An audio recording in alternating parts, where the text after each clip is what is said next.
Madame la députée. La parole est à Madame Muriel Ressiguier pour la France Insoumise et pour 5 minutes.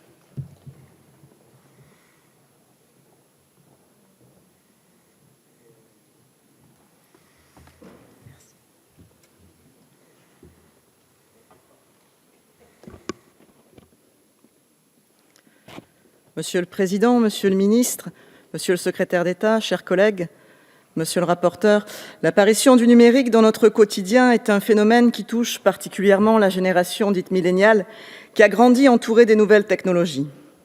Si les outils numériques et l'accès à Internet offrent des opportunités, nous le savons aujourd'hui, ils peuvent aussi être dangereux en exposant les jeunes enfants en plein développement à l'addiction, au cyberharcèlement ou à l'exclusion sociale. Le rôle du législateur est d'interroger nos usages et notre cadre juridique et de mettre en place des outils pour prévenir les risques liés aux nouvelles technologies. Tel est l'objet de votre proposition de loi qui rend obligatoire l'installation d'outils de contrôle parental sur les équipements, permettant de limiter l'accès des enfants à certains contenus ou de visualiser l'historique de connexion de son enfant. Les technologies se développent à une vitesse fulgurante, entraînant à la fois une course à la consommation et la multiplication des supports. Les enfants y sont confrontés dès leur plus jeune âge. Aujourd'hui, avant 10 ans en moyenne, ils sont déjà équipés de tablettes, de consoles de jeux et de téléphones portables. Il y a souvent un décalage avec les parents qui n'ont pas toujours vécu avec ces nouvelles technologies et ont moins la maîtrise que leurs enfants. Selon une étude de l'UNAF, 44% des parents ne se sentent pas assez accompagnés dans l'encadrement de la pratique numérique de leurs enfants. Globalement, selon l'INSEE, l'illettrisme numérique concerne 17% de la population. Une personne sur 4 ne sait pas s'informer et 1 sur 5 est incapable de communiquer via Internet. Il est donc essentiel de répondre à ce besoin d'accompagnement. C'est pourquoi nous proposons des amendements visant à rendre obligatoire pour les fabricants des équipements la délivrance d'une information à l'utilisateur sur les risques liés aux usages numériques ainsi que sur les moyens de prévention. Par ailleurs, les parents n'ont pas toujours conscience du temps passé par leurs enfants sur Internet, ni du contenu qu'ils visionnent.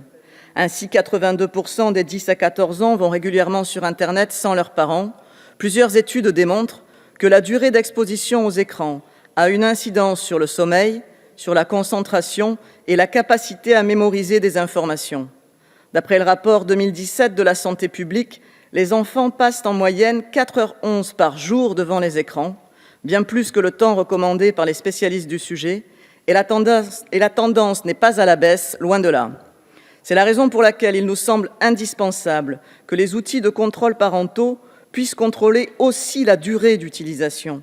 C'est pourquoi, bien qu'il n'ait pas été adopté en commission, nous proposons à nouveau des amendements visant à avoir la possibilité de le faire via les outils de contrôle parentaux. Si votre proposition de loi comble une lacune technique et juridique, elle comporte encore des manques et pourrait aller plus loin. En effet, elle ne détaille pas en l'état les caractéristiques techniques des outils de contrôle parentaux. Elle ne prévoit pas non plus de pouvoir limiter les publications sur les réseaux sociaux ou encore la géolocalisation. Lors des débats à venir, nous continuerons à faire des propositions sur des thématiques auxquelles nous devons réfléchir ensemble. Je salue cependant la qualité des échanges en commission, qui a permis d'avancer sur certains points avec vous, monsieur le rapporteur, notamment avec l'amendement issu de nos discussions qui prévoit que le décret fixera les modalités d'application du dispositif de contrôle parental soit soumis à l'avis de la CNIL avant d'être publié.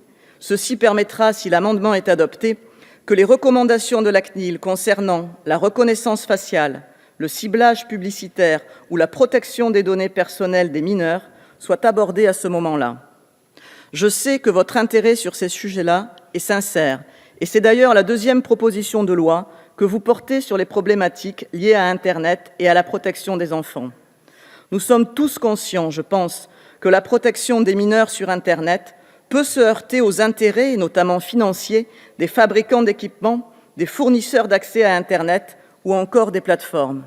J'espère que les débats que nous allons avoir ensemble maintenant permettront d'avancer encore davantage sur ces sujets importants qui nous concernent tous, car là où il y a une volonté, il y a un chemin, monsieur le rapporteur. Je vous remercie. Merci, Madame Ressiguier.